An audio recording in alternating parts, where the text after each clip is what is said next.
이 시간에 하나님 말씀 보도록 하겠습니다. 모두 자리에서 일어나셔서 마태복음 18장 1절부터 14절까지만 있는 말씀을 교독으로 봉독하겠습니다. 마태복음 18장은 신약 성경 30쪽 가량이 있습니다.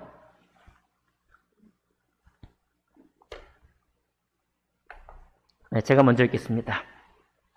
그때 제자들이 예수께 나와 이르되 천국에서는 누가 크니이까?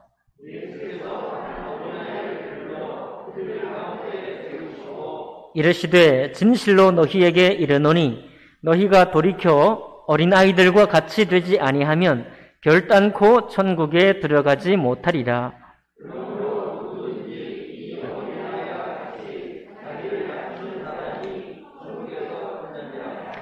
또 누구든지 내 이름으로 이런 어린아이 하나를 영접하면 곧 나를 영접함이니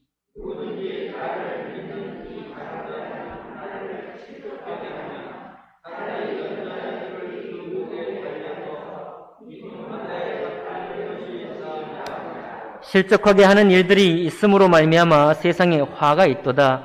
실족하게 하는 일이 없을 수는 없으나 실족하게 하는 그 사람에게는 화가 있도다.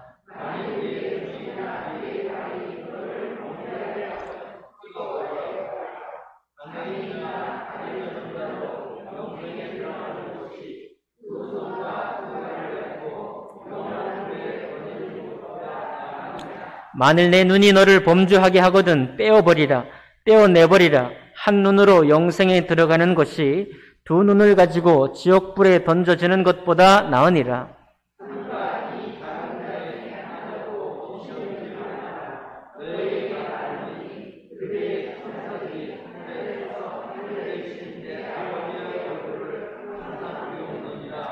너희 생각에는 어떠하냐? 만일 어떤 사람이 양 100마리가 있는데 그 중에 하나가 길을 잃었으면 그 99마리를 산에 두고 가서 길을 잃은 양을 찾지 않겠느냐?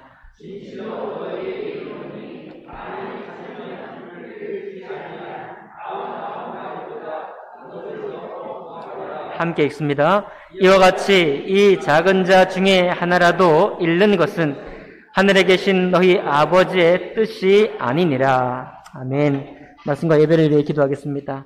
존귀하신 하나님 아버지, 오늘도 하나님의 위엄과 또 주님의 인자하신 사랑이 이 예배 중에 함께 하시기를 원합니다. 저희들이 준비된 마음으로 주님께 찾아 나왔사오니 하나님 아버지, 그 준비된 마음에 성령으로 기름 부어 주옵소서. 하나님의 감동으로 기록하신 말씀을 통해서 이 말씀이 살아 역사하시는 한 시간이 되기를 원합니다. 주님께서 홀로 영광 받으시기를 원하오며 귀하신 우리 주 예수 그리스도 이름으로 기도하옵나이다. 아멘. 자리에 앉으시겠습니다. 오늘 읽은 이 말씀을 본문으로 해서 겸손에 이르는 길이라는 제목으로 하나님 말씀 나누겠습니다. 내가 최고야 라고 하는 그런 책이 있습니다. 거기 보니까 이렇게 되어 있어요. 악어는 야, 내가 나무 자르는 데는 최고야 이렇게 말하면서 나무를 자르고 있습니다. 내가 최고야라는 책의 목적은 뭐냐면 집을 짓는 거거든요. 돼지가 옆에 있다가 어때? 내 망치질 어때? 내가 망치질에는 최고야 라고 얘기를 했습니다.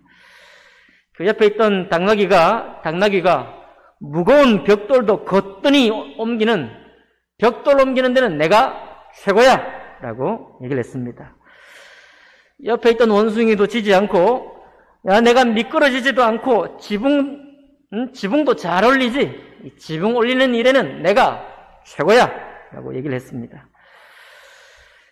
가만히 듣고 있던 기린이 얘기했습니다. 높은 곳도 쓱싹쓱싹 벽 칠할 수 있는 이 벽을 칠하는 데는 내가 최고야 얘기를 했어요. 다 얘기하고 오소리가 혼자 남아서 얘기했습니다. 예쁜 꽃들이 있어서 더 멋진 집이 되었지 꽃밭 가꾸기에는 내가 최고야 이렇게 얘기를 했습니다. 그래서 각자 최고들이 모여서 집을 짓고 꽃밭도 지었으니까 얼마나 아름다운 집이 지어졌겠어요? 그래서 너무나 아름다운 집이 지어졌다더라 라고 하는 동화 같은 이야기가 아니고 실제로 동화에 있는 이야기입니다. 요즘 현대 작가들이 동화책을 많이 잘 짓거든요. 내가 최고야 라는 제목의 동화책이었습니다. 여러분 최고가 되기 원하시죠? 아니 아직도 원하시면 안 되지. 지금 이미 최고시죠? 우리 그래도 뭐 돈이 없어도 자부심 하나는 있어야 되잖아요. 그렇죠? 우리가 뭐 가진 건 없어도 자부심 하나는 뭐 최고여야죠. 그래야 우리가 살아갈 힘이 생기는 것입니다. 이렇게 이 동화책의 내용은 정말 각자 최고들이 모여가지고 전체 집도 아름답게 지었으니까 우리가 볼 때 참 잘한 것입니다. 아마 우리가 살아가면서도 우리 각자가 자기의 최고를 발휘할 수 있는 교회, 또 각자가 그 자기 최고를 발휘함을 통해 가지고 교회가 더욱더 한 사람이 짓는 집보다 훨씬 더 아름답고 어떤 사람은 생각지도 못했던 그런 교회가 만들어지는 그것을 우리 주님 보신다면 또 우리 사람인 우리가 볼 때에도 정말 아름다운 교회가 되겠죠. 제자들이 주님과 함께 동행하다가 이것보다는 조금 더 욕심을 부려서 이런 질문을 했습니다. 18장 1절에 보니까 천국에서는 누가 큽니까? 이 말이에요. 이렇게 물었습니다. 이 말은 천국에서 내가 최고 되고 싶은데 내가 어떻게 해야 최고가 될까요? 라고 말하는 것입니다. 제자들이 참 마음이 우리가 이해할 수 있죠? 우리도 최고가 되고 싶은 마음이 있으니까. 천국에서는 누가 큽니까? 하고 흑심을 잔뜩 묻혀서 이렇게 얘기를 했습니다. 하니까 예수님 대답하시기를 한 어린아이를 불러 그들 가운데 딱 세워두시고 말씀하시기를 진실로 너희에게 이르노니 너희가 돌이켜 어린아이들과 같이 되지 아니하면 결단코 천국에 들어가지 못하리라. 지금 천국에서 누가 최고냐? 지금 내가 지금 최고 되고 싶어서 물었는데 아예 천국에 들어가는 것부터 해결해야 된다 이 말이죠. 천국에 들어가는 것부터 해결해야 되는데 어떻게 천국에 들어가냐? 어린아이들과 같이 될 때 천국에 들어간다 이렇게 매일 얘기를 했습니다. 어린아이와 같이 되는 게 뭐 어떻게 되는 건가 하니까 4절에 나와 있죠? 4절에 보니까 그러므로 누구든지 이 어린아이와 같이 자기를 낮추는 사람이 천국에서 큰 자니라. 최고가 되려면 어떻게 된다고요? 낮춰야 된다. 그런 얘기입니다. 그게 주님이 부연 설명하신 거예요. 최고가 되고 천국에서 큰 자가 되려면 낮추는 사람이 돼야 된다. 그런데 어디에서 낮추는 거죠? 천국에는 들어가 버렸기 때문에 천국에서 또 낮추는 건 좀 약간 이상하잖아요. 우리 주님이 제자들은 지금 천국에서 누가 큽니까? 어떤 놀라운 세상, 하나님이 예비한 그 다음 세상, 이제 로마 식민지에서 벗어난 세상, 하나님이 택한 백성인 이스라엘을 어떤 무언가 정말 새로운 땅, 새로운 하늘로 인도하신 바로 거기서 내가 정말 최고가 되고 싶은데 주님의 대답은 좀 놀랍습니다.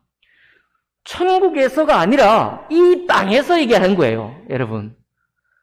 천국에서 내가 최고가 되는 게 아니라 이 땅에서 낮추는 사람이 최고다 이 말입니다. 그는 땅에서도 최고가 되고 천국에서도 최고다 그런 말이에요. 굉장히 새로운 말씀입니다. 이 땅에서 낮추는 사람이다. 이 땅에서 뭘 낮추는 겁니까? 내가 벽체에 칠하는데 최고인데 다른 사람에게 기회를 내주는 게 낮추는 걸까요? 그런 것 같지는 않습니다. 최고는 최고 자리에 있어야 되죠. 그런 얘기가 아니라 타인을 대할 때 자기를 주장하기 위해서 또 자기를 높이기 위해서 타인을 업신여기거나 멸시하거나 무시하는 일을 하지 않는 것. 도리어 타인에게 최고인 것들을 발견해 주려는 사람, 타인을 세워주려는 사람, 그가 도리어 최고의 최고의 일을 할 수 있도록 기회를 열어주는 사람, 동시에 자기도 어떻습니까? 타인으로부터 나의 최고됨을 인정받고 또 양육되고 자라게 되는 사람, 그런 사람이 모인 공동체, 그런 사람이 모인 이 땅에서의 교회야말로 천국이다. 그렇게 얘기를 하고 있습니다. 정말 그럴 것 같죠? 우리가 땅에서 정말 수고하고 어려운 일을 많이 겪으면서 생각해 볼 때도 과연 그런 것 같습니다. 우리가 이 땅을 떠나서 가는 천국도 너무 사모되는 것이지만 이 땅에 살면서 우리가 헉헉대고 관계 속에 많이 피곤해하고 많은 문제가 있을 때 너무 이게 어렵다 보니까 새하늘과 새 땅에 빨리 가고 싶다. 그런 생각을 할 때도 있습니다. 그런데 우리가 이 땅에 살면서도 정말 이 땅에 이런 삶이 있다고 하면, 이런 관계가 된다면 이 땅은 정말 살만하겠구나. 그런 느낌을 느낄 때도 있죠. 예, 복잡하고 어려운 세상에 살면서도 과연 주님은 이 땅에서 내가 정말 최고가 되기 원하는 한 제자들이 이렇게 물었을 때, 너희들이 지금 여기 있는 이 무리가 모여있을 때, 너희가 지금 살고 있는 이 지역, 이 땅에서 다른 사람을 섬기고 겸손히 행하는 바로 그 자리, 그 시간, 그 공동체야말로 자기를 낮추는 자요, 어린아이요, 이미 천국에 거하는 것과 같은 삶이다라고 우리 주님이 말씀하고 있는 것입니다. 굉장히 놀라운 말씀인데, 그러나 이게 쉽지가 않죠. 우리가 왜 인생이 팍팍해지느냐? 이게 쉽지가 않기 때문입니다. 믿음의 선배들을 봐도 이게 쉽지만은 않아요. 왜? 전부 다 최고가 되고 싶으니까. 전부 다 자기가 인정받고 싶지, 다른 사람을 인정해주는 자리에 내가 간다는 것은 쉽지가 않거든요.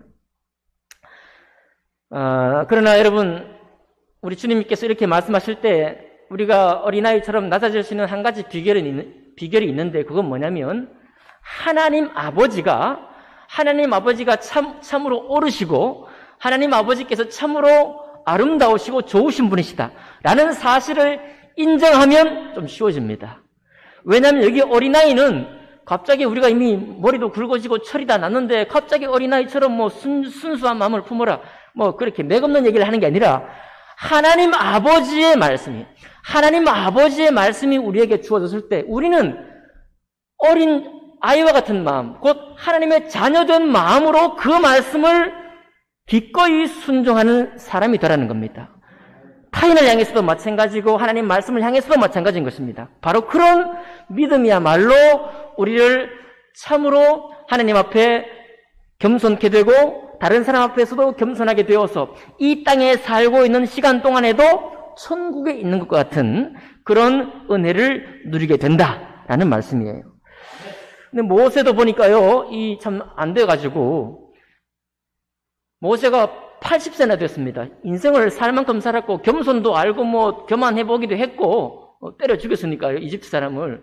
그러니까 자기 욕심껏 살아도 봤는데 80세가 되어서 광야 생활하면서 40년 동안 훈련받았으니까 얼마나 겸손하게 됐겠어요. 그런데 사람들과의 관계 속에서는 겸손했을지 모르는 모세지만은 하나님의 부르심 앞에 겸손하기가 쉽지가 않았습니다. 내가 누구건데 나를 이스라엘에 보내십니까? 그렇죠? 우리 출애굽기에 보면 모세가 하나님의 말씀을 거절하기 위해서 5번, 6번 계속 핑계를 대잖아요. 내가 그렇게 못합니다라고 말해요. 자, 우리가 하나님을 아버지로 모시고 내가 당신의 말씀에 부르심이나 성경 말씀에 어린 자녀가 되는 것이 이렇게 쉽지 않습니다. 자꾸 거절하려고 하는 거예요. 자기의 자격지심 때문에 그렇기도 하고 또 때로는 내가 정말 자신이 없어서 그렇기도 하겠지만 하나님이 불렀을 때는 하나님이 지명해서 불렀을 때는 다 뭐가 있다? 생각이 있으시고 다 예비하신 뜻이 있으신데 그것을 받아들이기가 모세도 만만치는 않았다. 그런 것을 통해 볼 때 이게 간단한 문제는 아니구나. 다윗도 보니까요, 수많은 시편을 지으면서 여러분 다윗이 지은 시편에 보면 불평의 시편이 많습니다. 불평의 시편이 많아요. 물론 믿음의 고백을 하고 있지만 거기에는 어느 때까지 이렇게 말을 하고 있습니다. 어느 때까지 내가 이렇게 고생해야 됩니까? 나를 비웃는 사람들이 아하 하면서 너의 하나님이 어디 있느냐라고 막 공격을 할 때 그때 아무런 조치를 취해주지 않으시는 하나님 앞에서 불평하고 때로는 그렇게 자기를 공격하는 사람을 때로 저주하면서 응답 없으신 하나님 앞에 계속 믿음을 나타내기 위해서 많은 수고를 하는 것을 볼 수 있습니다. 그러니 여러분, 다윗도 곧장 응답 받은 게 아니에요. 다윗은 가만히 읽어보면 같은 내용이야. 한편으로 볼 때는 같은 내용입니다. 무슨 내용이냐? 하나님이 안 도와주신다고 한다는 거예요. 하나님이 지금 빨리 제 시간에 제 때에 나에게 이렇게 신실하게 살고 있는 나에게 응답하지 않는다는 고백입니다. 그 고백을 여러 번 하는 겁니다.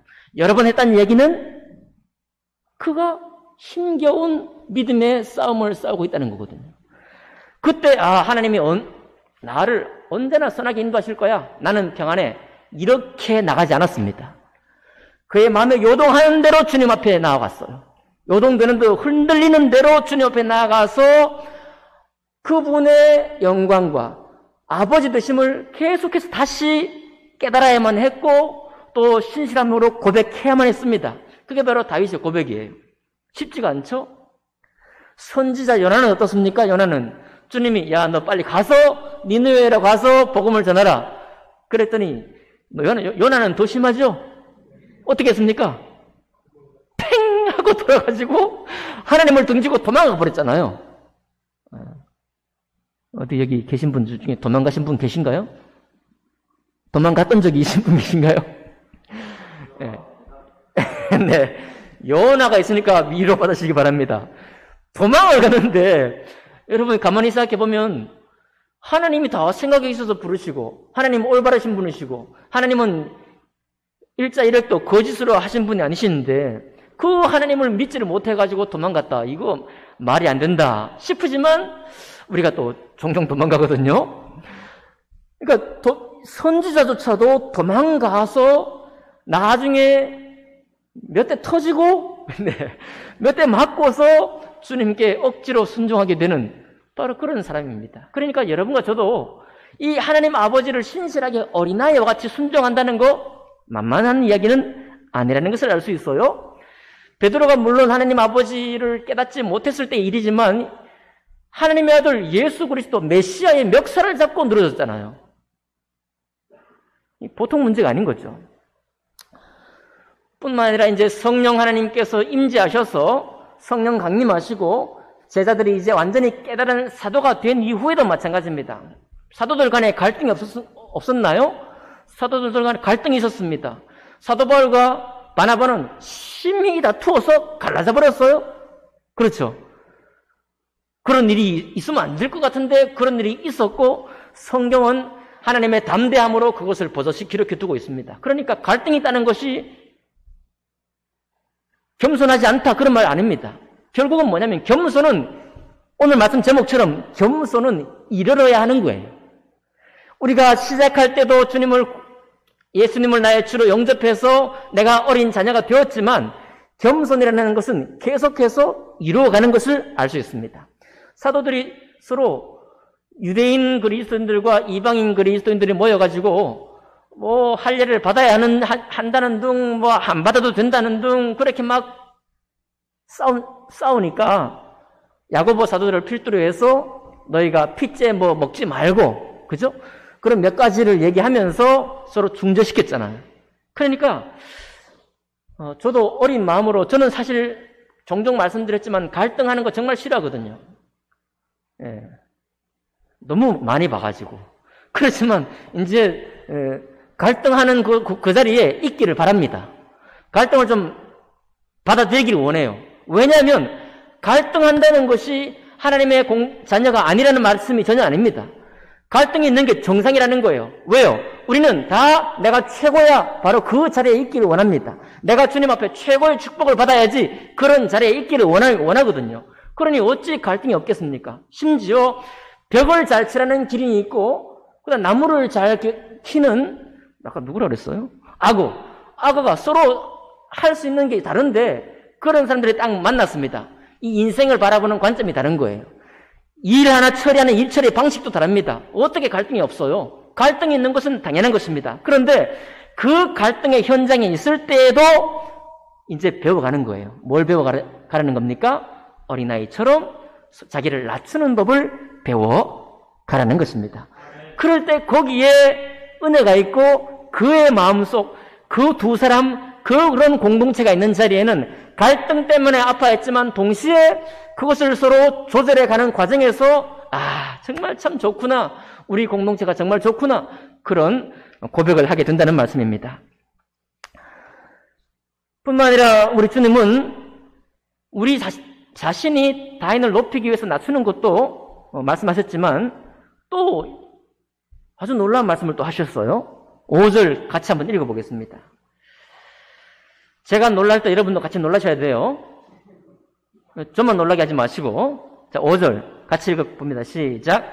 또 누구든지 내 이름으로 이런 어린아이 하나를 영접하면 곧 나를 영접함이니 라고 했습니다. 야, 이게 또 우리의 신앙 상식에 너무너무 이게 안 맞는 거예요. 영접하는 자, 곧 그 이름을 믿는 자들에게는 하나님의 자녀가 되는 권세를 주셨으니 이 철석같이 믿고 있는 요한복음 1장 12절 구원의 말씀입니다. 그렇죠? 그런데 주님은 지금 거꾸로 말하고 있는 거예요. 누구든지 예수 이름으로 이런 어린아이 하나를 영접하면 곧 소자, 작은 자, 믿음이 연약한 자, 아직 믿음이 없는 자를 영접하는 바로 그 사람이 예수 그리스도를 영접하는 것이다라고 말하고 있습니다. 완전한 거꾸로 말하고 있는 거예요. 이해되십니까? 밖에 나가서요, 우리를 별로 신뢰하지 않는, 나에게 고운 눈길을 주지 않는 어떤 사람, 그 작은 자 한 사람을 마음으로 기쁘게 영접하는 사람, 나와 성품도 다르고 일처리도 달라가지고 나를 격동시킬 수도 있는 바로 그 사람을 예수 이름으로 영접하는 사람이야말로 예수 그리스도를 영접하는 것이다. 곧 그 사람을 영접하는 게 나를 영접하는 것이다. 그 말입니다. 우리가 다른 말씀에는 물론 이런 것을 유추할 수 있는 말씀이 있죠. 가난한 사람, 우리 주님이 다른 말씀에도 그런 말씀했으니까요. 그러니까 우리는 먼저 분리된, 거룩하게 구별된 사람으로서 내가 예수 그리스도를 영접했기 때문에, 주님을 영접했기 때문에 내가 하나님의 자녀가 되었습니다. 이건 변함이 없어요. 그런데 그렇게 믿고 있는 지금 제자들에게 뭐라고 하는가? 화들짝 놀라게 하는 거예요. 야, 나와 함께하는 건 너무 좋다. 잘했다. 그러나 나와 함께 있는 것으로 네가 만족하는 것이 아니라 네가 아직 익숙하지도 않은 바로 그 사람들에게 나가서 네가 이미 내 이름을 알고 하나님의 자녀가 되었으니 그 겸손한 마음으로 그를 높이라, 그를 기쁨으로 영접하라라고 우리에게 말씀하고 있고, 그러면 내가 웬만한 사람들보다 오늘 선한 일을 했네, 일기장에 써야지, 이런 걸로 끝나는 게 아니라 그 사람을 영접한 즉 곧 나를 영접한 것이다라고 말하고 있습니다. 이것만 딱 떼어서 강조해버리면 인본주의적인 사랑이 돼요. 저들은 예수 그리스도의 자녀, 하나님의 자녀가 되기를 원치 않으면서도 교회가 끼리끼리 올리고 이기적인 모임이다 라고 비판하면서 그냥 어떤 사람들을 향해 기부하고, 그리고 미얀마 어렵다고 하면 거기에 정말 그런 사람 많거든요. 선교 문제가 아니라 미얀마 민주주의를 위해서 각출을 해가지고 그 국제기구에다가 돈을 내가지고 정말 전 세계 평화를 염원하는 사람들이 얼마나 많은지 몰라요. 우리나라 사람 정말 많습니다. 그런 사람들처럼 정말 사람을 섬기기 원하고요, 사람이 살고 이 땅에서 사람들을 영접하기 원하는 사람들이 많습니다. 그런데 결코 교회는 안 오려고 하는 사람들이 있어요. 그러나 그분들 마음에 천국이 사실 없습니다. 섬기는 마음에 기쁨은 있다고 할지라도 저들도 우리가 건져내야 됩니다. 왜냐하면 우리도 해봤거든요. 하나님으로부터 생명의 생수를 공급받음이 없이 많은 다른 사람을 섬기고자 하면 엄청나게 피곤합니다, 여러분. 내가 어디까지 섬겨야 될지 한계가 없어요. 그러다 보니까 내가 섬길 사람은 섬기고 섬기지 못하는 사람은 못 섬깁니다. 저들도 섬기면서도 답답한 거예요. 만약에 다른 사람을 섬기면서 답답하지 않다면 그 사람은 정말 교만한 사람입니다. 섬김이 필요한 것을 찾으려고 하면 얼마나 많겠어요. 자기가 감당을 못합니다. 그러니 인본주의적인 사랑을 택하는 사람들에게도 예수 그리스도는 참된 안식이 되는 겁니다.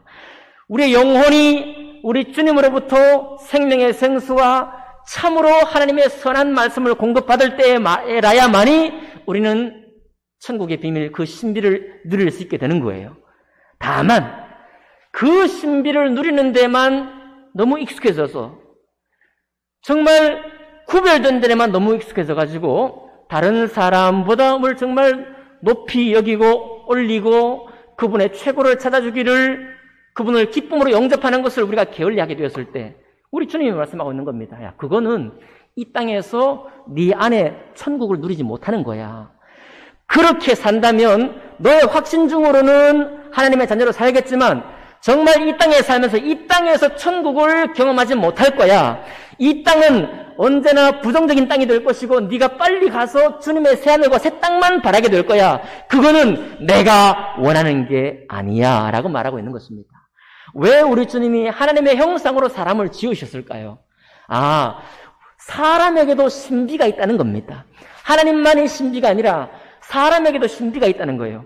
아까 말했잖아요. 길이는 벽체를 칠하고 오소리는 꽃밭을 가꾸고 악어는 나무를 자르고, 그런 아름다운 일들이 모여서 이 땅에서 어떤 일이 이루어질 때 우리도 굉장히 흡족해집니다. 그죠?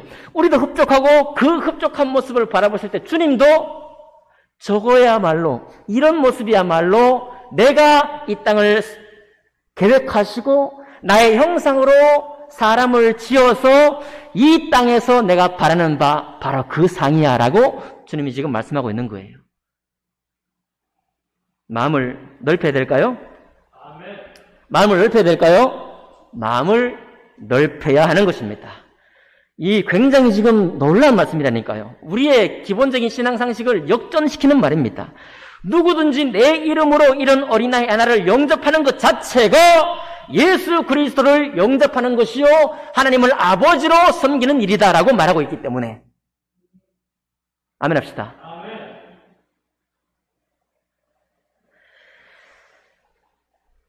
그런데 이제 요즘 코로나19예요.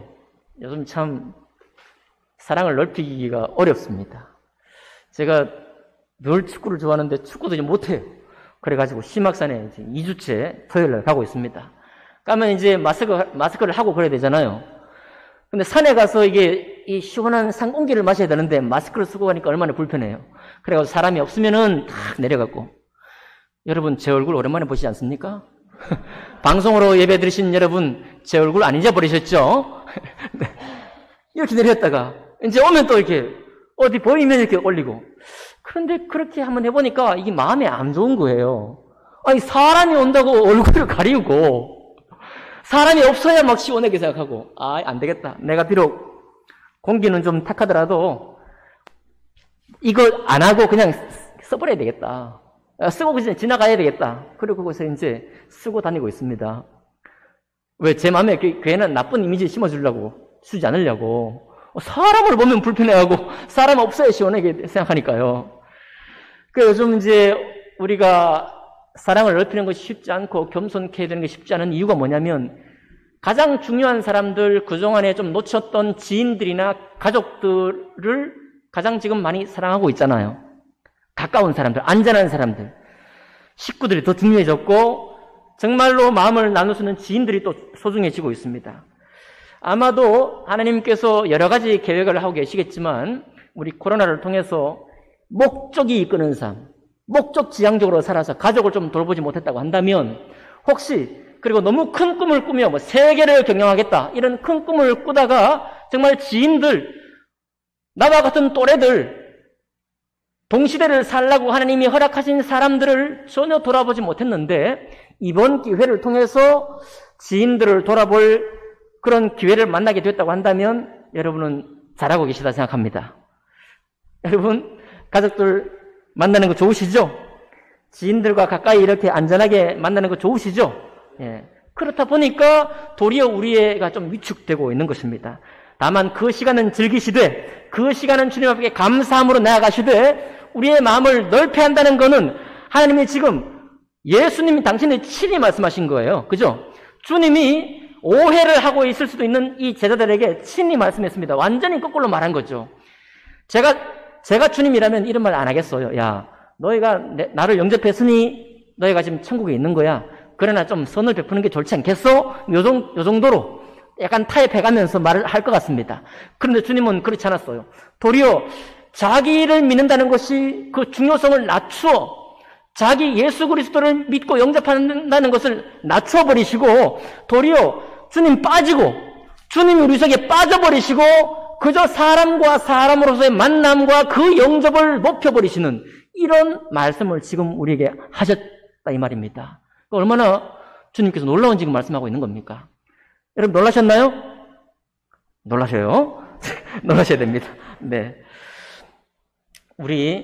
그러니까 우리 자신이 하나님 아버지의 올바르심과 그분의 아름다우심을 순종하기 위해서도 정말 수고하고 모세처럼 다윗처럼 또 누굽니까?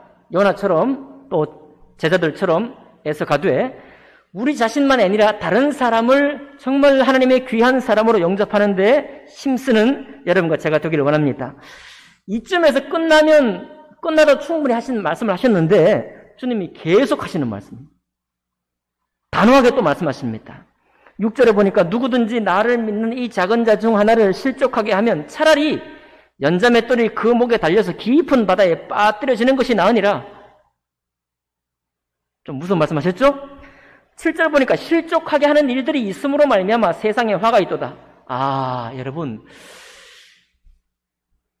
사람들이 어려서부터 학대를 당하거나 사랑을 받지 못하면 정말 그 받은 악 때문에 언젠가는 그 악을 드러내게 됩니다.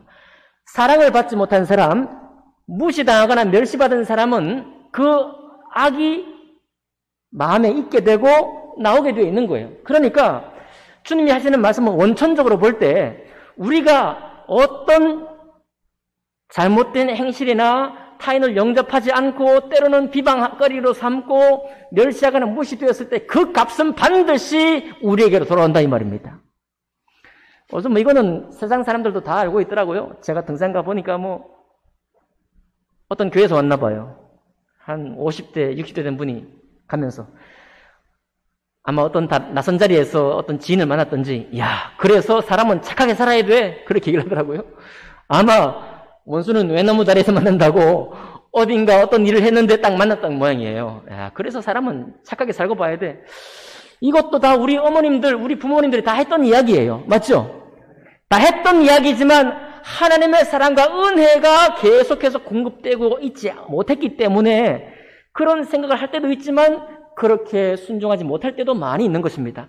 여러분과 저는 훨씬 더 조건이 좋아요. 여러분과 저는 하나님의 은혜를 알고 있습니다. 맞죠? 여러분과 저는 지금도 하나님의 사랑을 받고 있습니다. 영생의 은혜 생명수를 늘 공급받고 있기 때문에 우리는 다시 이 일들을 할 수 있어요. 실족하게 하는 일들이 있음으로 말미암아 세상에 화가 있도다. 사실, 팩트를 주님이 말씀하고 있습니다. 팩트. 내가 어떤 해악을 끼친 경우에 반드시 세상에는 그것이 화로 열매 맺게 된다. 실족하게 하는 일이 없을 수는 없으나 맞아요. 우리가 어려서도 다른 사람을 공격하기도 하고 성숙해서도 실수로 공격하기도 합니다. 그죠? 그러나 없을 수는 없으나 실족하게 하는 그 사람에게는 화가 있도다. 보응이 된다는 말이에요.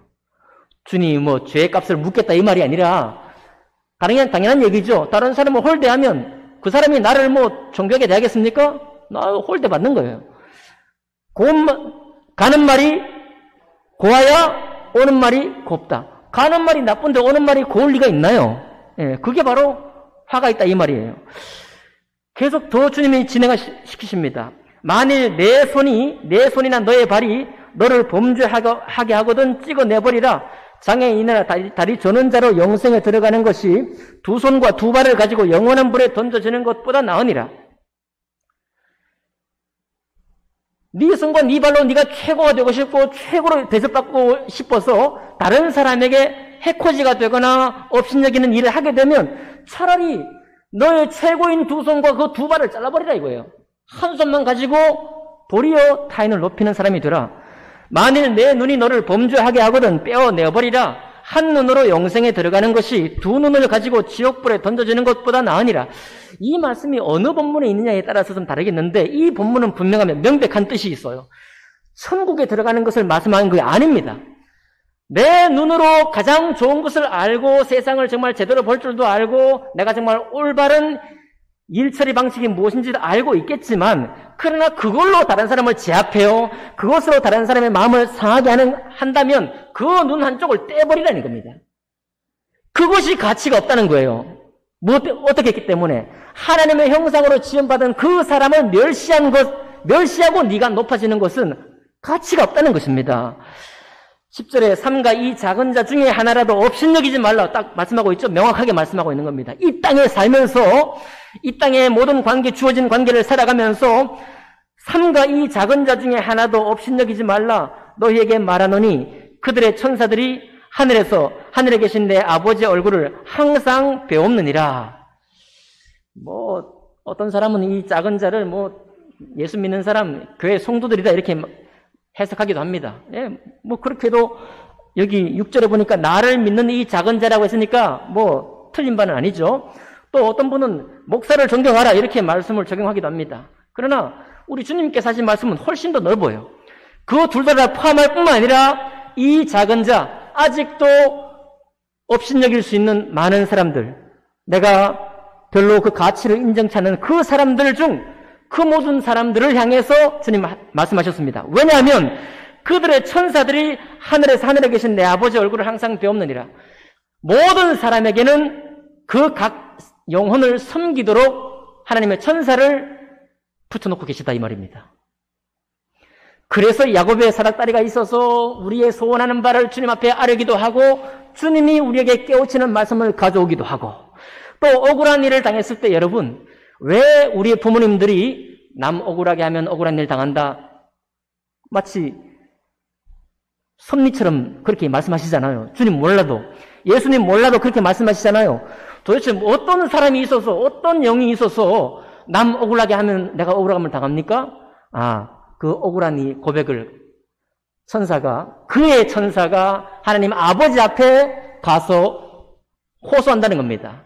이 영혼이 지금 억울한 일을 당했습니다. 아버지께서 역사하는 거예요.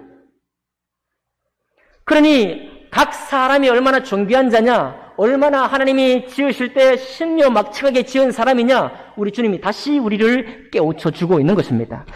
그들의 천사들이 하늘에 계신 내 아버지의 얼굴을 항상 배옵느니라. 이게 무슨 구약시대의 구닥다리 말씀 같지만 히브리서의 천사론을 보면 다 이게 옳아요. 히브리서에 뭐라고 했냐면 또 마다들을 이끌어 세상에 다시 들어오게 하실 때에 하나님의 모든 천사가 저에게 경배할지어다. 자, 예수 그리스도를 이 땅에 보내실 때 천사들이 주님을 경배할 것이다. 또 천사들의 권하에는 그는 그의 천사들을 바람으로 그의 사역자들을 불꽃으로 삼으시느니라. 예수님께서 천사를 바람으로 주님의 사역자로 삼으실 뿐만 아니라 사람 사역자들을 또한 불꽃으로 삼으신다 말씀하셨습니다. 모든 천사들은 부리는 영으로서 부리는 종이다 이거죠. 구원 얻을 후사를 위하여 섬기라고 보내심이 아니냐. 구원 얻을 후사, 바로 우리 미리 아직 구원받지 못했지만 구원받을 사람들을 위해서 섬기라고 보낸 영이 아니냐라고 말하고 있습니다. 그러니까 천사들은 지금도 이 땅에 존재하는 모든 사람을 섬기고 있어요. 하나님 아버지 앞에 직구하고 또 있는 것입니다. 물론 어떤 사람들처럼 수호천사, 여기서 이제 이런 개념이 나오게 되는데 수호천사 해가지고 천사를 섬긴다든지 이런 건 말이 안 되죠. 왜냐하면 천사는 누구의 종이에요? 하나님의 종이고 예수 그리스도께서 부리는 영입니다. 그리고 마지막 히브리서 2장 16절에 뭐라고 하고 있는가 하면 이는 확실히 천사를 붙들어 주려 하심이 아니요 오직 아브라함의 자손을 붙들어 주려 하심이라. 천사는요 사람을 섬기라고 보낸 종이에요. 천사를 높이기 위해서 천사가 있는 게 아니라 아브라함의 자손을 붙들어 주려고 사람을 붙들어 주기 위해서 천사가 존재한다는 겁니다. 그 천사들이 오늘도 하나님 아버지 앞에 고통받는 사람들, 아직도 주님을 알지 못해 방황하는 사람들, 아버지로 고백하지 못하는 사람들을 향해서 일을 하고 있다라고 말씀하고 계셔요. 이 말씀을 확정하기를 12절, 13절, 14절에 확정하고 있습니다. 너희 생각에는 어떠하냐?